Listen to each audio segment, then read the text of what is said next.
ડભોઈની સૌથી વ્યસ્ત અને મહત્વની ગણાતી તરસાણા ચોકડી હાલમાં વાહન ચાલકો માટે અકસ્માતનો ઝોન અને મૂંઝવણનું કેન્દ્ર બની ગઈ છે. 10 દિવસ પહેલા આવેલા વાવાઝોડાને કારણે અહીં લગાવવામાં આવેલું દિશા સૂચક નીચે પડી ગયું હતું અને ત્યારબાદ ત્યાંથી ગાયબ થઈ ગયું છે. આ ઘટનાને 10 દિવસ જેટલો લાંબો સમય વીતી ગયો હોવા છતાં સ્ટેટ હાઈવે વિભાગના અધિકારીઓ દ્વારા નવો બોર્ડ લગાવવાની તસદી લેવામાં આવી ન હતી. ચોકડીનું મહત્વ અને વાહન ચાલાકી. ડભોઈ તરસાણા ચોકડી એ માત્ર સ્થાનિક જંકશન નથી, પરંતુ 4 મહત્વના રૂટોને જોડતી મુખ્ય કડી છે. વાઘોડિયા, બોડેલી, વડોદરા, ડભોઈ દિવસ રાત અહીંથી હજારો વાહનો પસાર થાય છે.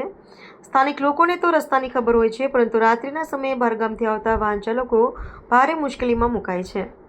દિશા સૂચક બોર્ડ ન હોવાને કારણે વાહન ચાલકો ખોટા રસ્તે ચડી જાય છે અથવા રસ્તો શોધવા માટે અધવચ્ચે વાહન ઊભું રાખવું પડે છે.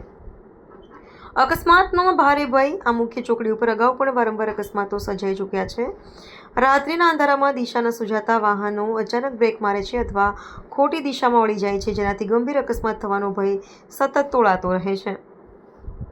રોજબરોજ હેરાન થતા વાહન ચાલકોની આ રાડ સાંભળીને સ્ટેટ હાઈવેના કુંભકર્ણ નિંદ્રામાં પોઢેલા અધિકારીઓ ક્યારે જાગશે અને ક્યારે અહીં નવું બોર્ડ લગાવશે?